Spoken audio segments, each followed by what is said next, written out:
అనగనగా ఛానల్‌కి అందరికీ స్వాగతం. పిల్లలు, ఇప్పుడు మనం చందమామ కథల నుంచి 'శేషయ్య చంపదెబ్బ' అనే ఒక కథను వినేద్దాం. శేషయ్య పేదవాడైనా ప్రతిఫలం ఆశించకుండా అందరికీ సహాయం చేస్తుంటాడనమాట. రోజంతా రెక్కలు ముక్కలు చేసుకొని పొట్ట పోషించుకునే శేషయ్య ఇతరులకు తన అవసరం ఉంటే మటుకు తీరిక చేసుకొని మరీ సహాయం చేస్తుంటాడు. ఈ శేషయ్య పేదరికం చూసి జాలిపడే ఊరి పురోహితుడు అప్పుడప్పుడు వాడికి, "ఒరేయ్! అడగనిదే అమ్మైనా పెట్టదంటారు. ఇతరులకు నువ్వు సహాయం చేసినప్పుడు ఎంతో కొంత ప్రతిఫలం అడిగి తీసుకోవడం అలవాటు చేసుకో" అని సలహా ఇస్తుంటాడు. ప్రతిఫలం అడిగితే చేసింది సహాయం ఎలా అవుతుంది? నేను పనికి మాత్రమే ప్రతిఫలం తీసుకుంటాను. సహాయానికి తీసుకోను. నా సహాయం గుర్తుంచుకొని నాకు అవసరమైనప్పుడు ఎవరో ఒకరు నాకు సహాయపడతారని చెప్పి నా ఆశ అని ఊరుకునేవాడు శేషయ్య. ఆ ఊళ్ళో రంగనాథుడనే ఒక ధనవంతుడు ఉంటాడనమాట. కోట్లకు పడగలెత్తిన అతను మహా పిసినారి. ఆయనకు శేషయ్య విషయం తెలుస్తుంది. అలాంటి వాడి చేత ఖర్చు లేకుండా పని చేయించుకోవచ్చని చెప్పి తోస్తుంది ఆయనకి. ఇంకా ప్రతిరోజు ఆయన వాడి చేత ఏదో ఒక పని చేయించుకునేవాడు. రంగనాథుడి తల్లి పాపము అనారోగ్యవంతురాలనమాట. ఆరోగ్యం బావుండదు. రోజు వైద్యుడింటికి వెళ్లి ఆమె పరిస్థితి చెప్పి వైద్యుడిచ్చే మందులు తీసుకొని రావాలి. మరెవరైనా అయితే డబ్బు తీసుకోకుండా ఆ పని చెయ్యరు. రంగనాథుడు శేషయ్యకు ఆ పని అప్పజెప్తాడనమాట. రంగనాథుడికి రకరకాల వ్యాపారాలుంటాయి. వివిధ వస్తువుల ధరలు తెలుసుకునేందుకు ఆయన వారం వారము ఆ ఊళ్ళో జరిగే సంతలో ధరలు కనుక్కురమ్మని జెప్పి పంపిస్తుంటాడు. ఇంకా శేషయ్య ఆ పని కూడా చేస్తుంటాడనమాట. అంతేకాక ఇంట్లో వాళ్ళు పెరట్లో అరిటాకులు కోయడానికి, ఎవరింటికైనా కబురు పంపడానికి వాడిని ఉపయోగించుకునేవాళ్ళు. ఇలా ఉండగా శేషయ్య కూతురికి పెళ్లి కుదురుతుంది.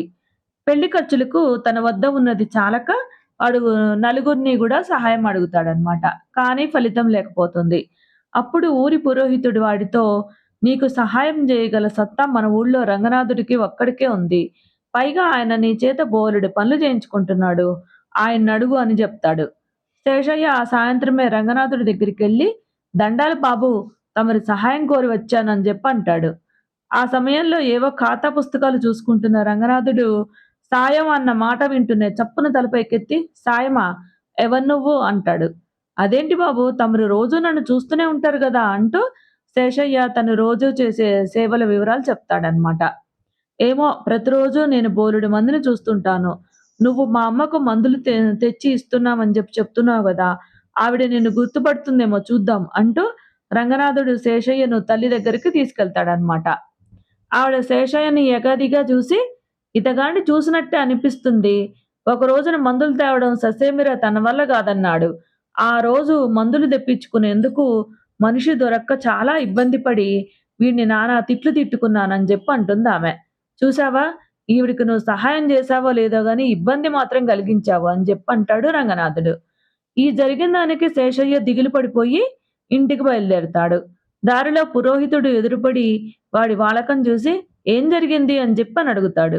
శేషయ్యానికి జరిగింది చెప్తాడు విచారంగా. పురోహితుడు కొంచెం సేపు ఆలోచించి, "ఒరేయ్! నీకు పనిపాట్లలో సహాయపడటంలో నేర్పు తప్ప ఇతరత్రా భయస్థుడివని, అమాయకుడివని ఆ రంగనాథుడు అనుకుంటున్నాడు. నువ్వు ఆయన భార్య వాళ్ళకి గూడా సహాయం చేస్తున్నావని జెప్పావు గదా! వెళ్లి ఆవిడ నిన్ను గుర్తుపట్టగలదేమో జూడు. ఆవిడ నిన్ను గుర్తుపట్టకపోతే నీలో కొద్దిపాటి చేవ, కాస్తంత సాహసం కూడా ఉన్నదని ఆ రంగనాథుడికి తెలియపరచు" అని చిన్నగా నవ్వుకుంటూ వెళ్ళిపోతాడు. పురోహితుడి మాటలు శేషయ్యలో కొంత ధైర్యం కలిగిస్తాయి. వాడు ఈసారి రంగనాథుడి ఇంటికి వెళ్ళేసరికి ఆయన ఇంటి వసారాలో భార్యతో మాట్లాడుతూ కనిపిస్తాడు. శేషయ్య ఏదో తెగించిన వాడిలా కాస్త పెద్ద గొంతుతో, "బాబూ! నేను ఈమెగారికి గూడా చాలా సార్లు సాయం చేశాను. అడిగి చూడండి" అంటాడు. రంగనాథుడు కోపంగా ఒకసారి శేషయ్య కేసి చూసి భార్యను, "ఇతగాడిని నువ్వెప్పుడైనా జూసావా?" అని అడుగుతాడు. "ఏదో చూసినట్లే అనిపిస్తోంది. ఒకసారి ఎప్పుడో పెరట్లో అరిటాకులు కోయమంటే పండుటాకులు కోసాడు. ఇంకో 10 కావాలంటే పెరట్లో మరి లేవన్నాడు. ఆ పదాకులు సేకరించడం కోసం నేను నానా అవస్థలు పడుతూ వీడిని తెగ తిట్టుకున్నాను" అని చెప్పంటుంది రంగనాథుడి భార్య. "బాబూ! నా పొట్ట కోసం రెక్కలు ముక్కలు చేసుకునే నేను వీలు దొరికినప్పుడల్లా మీకు, మీ ఇంట్లో వారికి ఎన్నో పనుల్లో సహాయం చేశాను" అంటాడు శేషయ్య కటువుగా.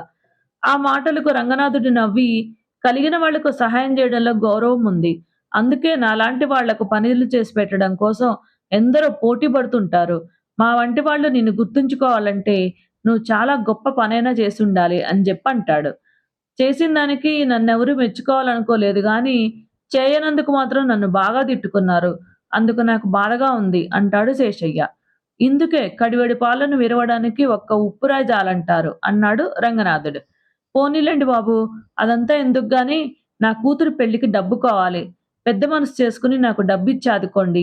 మీ మేలు జన్మజన్మలకు మర్చిపోను అంటాడు శేషయ్య వేడుకుంటూ. ఇంక రంగనాథుడు చిరాగ్గా, నేను తప్పక సహాయం చేసి ఉండేవాణ్ణి. ఈ మాట ముందే జెప్పాను.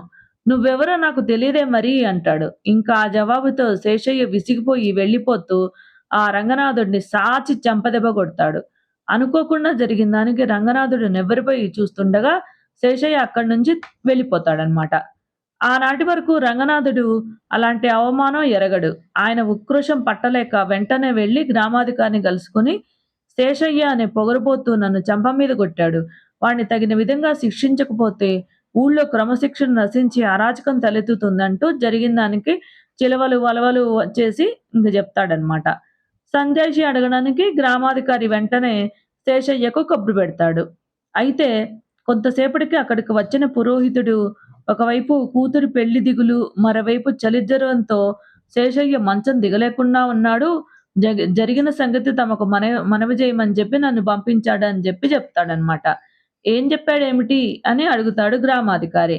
రంగనాథుడికి జ్ఞాపక శక్తి తక్కువట. పైగా ఆయనకు బోలెడు వ్యాపకాలు.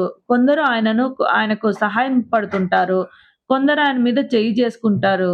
అయితే ఎవరు ఆయనకు గుర్తుండరని చెప్పమన్నాడు అని చెప్తాడు పురోహితుడు.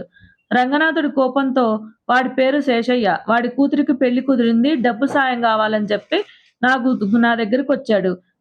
ఇవ్వనన్నానని చెప్పి చెంప మీద కొట్టాడు అని అంటాడనమాట. శేషయ్య ఈయన కుటుంబానికి జీతం బత్తం లేకుండా ఎన్నో సేవలు చేశాడు. అయినా వాడు ఈయనకు గుర్తు రాలేదు. ఏదైనా గొప్ప పని చేస్తేనే తనకు గుర్తుందని చెప్పాడు. వాడు చెంపదెబ్బ కొడితే ఈయనకు బాగా గుర్తుంది. అంటే ఇన్నాళ్లకు వాడొక గొప్ప పని చేశాడనమాట. గొప్ప పని చేసిన వారిని మెచ్చుకోవాలి గాని సంజాయిషీ అడగకూడదు గదా! అంటాడు పురోహితుడు గ్రామాధికారిని పరీక్షగా చూస్తూ. దాంతో గ్రామాధికారికి విషయం అర్థమైంది. ఆయన పురోహితుడి మాటలు సమర్థించలేక చమత్కారంగా మాట్లాడినంత మాత్రాన తప్పు తప్పు కాకుండా పోదు. శేషయ్యకు శిక్ష తప్పదంటాడు. అయ్యా! శేషయ్య రంగనాథుడికి ఎన్నో సేవలు చేశాడు. ప్రతిఫలం లేదు. వాడి సేవకు ప్రతిఫలం ఇప్పించగలిగిన వారికే వాడి తప్పులను శిక్షించే అర్హత ఉంటుందంటే అది తప్పవుతుందా? అంటాడు పురోహితుడు వినయంగా. గ్రామాధికారి చిన్నబుచ్చుకుంటూ మొఖం బెట్టి, శేషయ్య సంగతి నాకు తెలుసు. గ్రామంలో చాలా మందికి సాయపడుతుంటాడు. అలా అతడి సాయం పొందిన వారిలో నేను ఉన్నాను. అతడు చేసిన తప్పుకు శిక్ష విధించాలంటే ముందు చేసిన సాయానికి ప్రతిఫలం ఇవ్వాలి. ఈ ఊరిలో అతడి సాయం పొందిన ప్రతి వారు అతడికి ప్రతిఫలం ఇచ్చేలా చూడడం నా బాధ్యత. లేకుంటే ఊరందరిని అతడు చెంపదెబ్బలు కొట్టినా, ఆఖరికి నన్ను గూడా చెంపదెబ్బ కొట్టినా శిక్షించే అది అర్హత నాకుండదని అంటాడు. ఈ తీర్పు ఊరందరికీ చెంపదెబ్బలా తగిలింది. అందరూ కూడబలుక్కుని శేషయ్య కూతురు పెళ్లికి సహాయపడాలని నిశ్చయించారు. గ్రామాధికారి పురోహితుడి కేసి మెచ్చుకుంటున్నట్లు చూస్తూ, నువ్వన్న మాటలు శేషయ్య చెప్పి పంపాడో, లేక నువ్వే అన్నావో తెలీదు. శేషయ్య వచ్చినా ఇలా జరిగి ఉండేది కాదేమో. సమయానికి వచ్చి సమస్యను పరిష్కరించి శేషయ్యకే కాకుండా మొత్తం మీద గ్రామానికే మేలు చేసి నిజంగా పురోహితుడివి అనిపించుకున్నావు అని అంటాడనమాట. వాళ్ళలో కొందరు రంగనాథుడు వినట్టుగానే ఊళ్ళో ఇంతమందిమి ఉన్నాము. మమ్మల్ని మాట మాత్రంగానైనా అడగకుండా ఏరికోరి పిసినారిని అర్జించి శేషయ్య లేనిపోని గొడవ తెచ్చుకున్నాడు అని అంటారు. నలుగురు అన్న మాటలతో రంగనాథుడి కళ్ళు తెరుచుకున్నాయి. ఆయన శేషయ్య కొట్టింది నన్ను గాదు. నాలోని మితిమీరిన స్వార్థాన్ని, నా అహంకారాన్ని. వాటికి ఆ శిక్ష తగినదే. అందువల్ల శేషయ్య చేసింది తప్పు కాదు. ఇక మీదట మంచితనానికి తగిన ప్రతిఫలం ఇవ్వడమే నా జీవితాశయం అని అంటాడనమాట. శేషయ్య వంటి వారిని మంచికి దూరం కాకుండా చూస్తాను అని చెప్తాడు. కథ కంచికి మనమింటికి. నచ్చితే లైక్ చేయండి, షేర్ చేయండి, సబ్స్క్రైబ్ చేయండి.